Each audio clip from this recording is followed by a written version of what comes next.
hindi naman ngayon fiesta at wala rin ngayong magbe-birthday. Pero ang ginawa kong dessert ay parang panghandaan man at kung anong dahilan sasabihin ko mamaya. Kaya i-ready na mga lagayan nyo dyan para makatikim rin tayong lahat. Bahala mo oy. At dito mga master, titingin lang sana ako sa mga stock dito sa bahay. At pagkakita ko sa all-purpose cream, sabi ko hala malapit na pala itong ma-expire. At dahil di naman kami mayaman na itapon lang to kasi sayang din, sabi ko gawin ko lang dessert to lahat. Kaya pinagkukuha ko na yan dyan at nilagay sa mesa. At dumiretso na ako sa tindahan para manguha ng iba pang mga ingredients. At kumuha ako dito ng 4 na piraso na gulaman. Ay, gelatin pala. Tapos kumuha rin ako ng sago. Kaso may kulay-kulay. Ayos nga yan para mukhang binignit pero coffee jelly. Bakit pa maghahanap ng wala yan lang ang available. Tapos kumuha na rin ako dito ng kondensada. 2 piraso na kinuha ko para hindi kami magka-diabetes ba. At grabe, gipang tapok naman tanan diri sa lamisa. O pay magsugo na tagluto oy. Ang una ko lulutuin dito mga master itong sago kasi matagal-tagal to. At pinakulo ko lang ang tubig tapos halu-haluin mga master dahil namumuo man to sila. At pagkatapos mga master pinara ko na yan dyan ng apoy. At iset aside lang yan mga master kasi maluluto lang yan siya. Tapos sunod ko na lulutuin itong gelatin. Kumuha lang ako dyan ng 2 litrong tubig doon sa sapa kasi may healing properties ma daw yun. Tapos nilagay ko na itong 2 pirasong gelatin. Walang kulay to at unflavored to mga master. Tapos sinama ko na ilagay ang 4 na piraso na coffee stick kasi coffee flavor nga ni. Tapos naglagay ako dito ng 10,865 na butil ng asukal. Tapos binuksan ko ng apoy at hinalo ko na. At tuloy-tuloy lang sa paghalo hanggang sa umusok-usok lang siya. Kasi hindi naman to kailangan kumukulo talaga eh. At binuhos ko na yan dito sa malapad na tray mga master. At sigurado may magtatanong na naman yan na, uy Gaudensyo, bakit hindi kailangan kumukulo? Eh syempre para mabilis lang lumamig. O diba kapag pakuluin mo talaga yan, tagal lumamig yan. Ay, bahala mo eh. Tapos sunod ko niluto itong milk flavor. At kung ano ang proseso kanina, same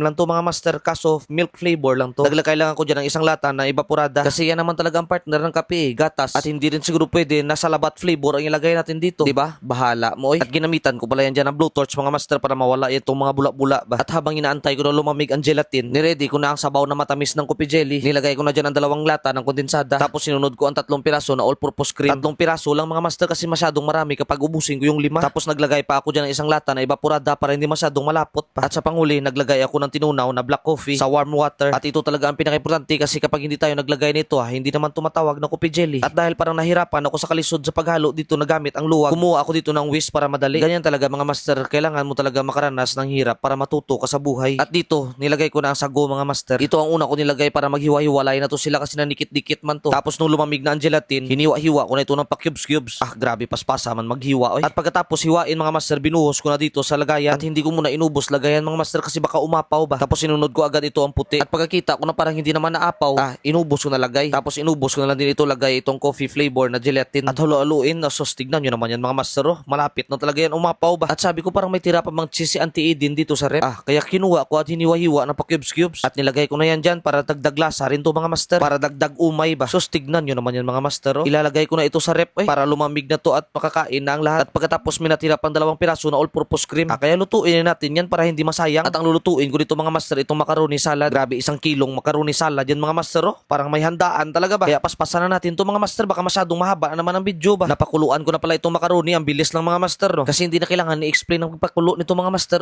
marunong na kayo niyan bahala mo Tapos sinunod ko lagay itong fruit cocktail. Tapos itong 2 piraso na natirang all-purpose cream. Tapos 3 lata ng kondensada. Kailangan 3 lata talaga mga master para mahiya ang diabetes na kumapit sa ating dugo ba. Tapos naglagay pa ako dyan ng 2 pack na mayonnaise. Kasi hindi man to kumpleto ang macaroni salad kung wala itong mayonnaise. Tapos halu-haluin na parang naghahalo ka lang ng simento ba. Parang hindi colorful at parang hindi masarap ang itsura ng macaroni salad mga master no. Okay lang yan sa tamis lang kayo magdaog ani bahala mo At pagkatapos nilagay ko na ito sa rep para uminit para masarap na siya kainin ba. Kaya i-ready na mga lagayan nyo dyan mga master. At kumuha na kayo dito. Buksan nyo lang ang rep. Bahala mo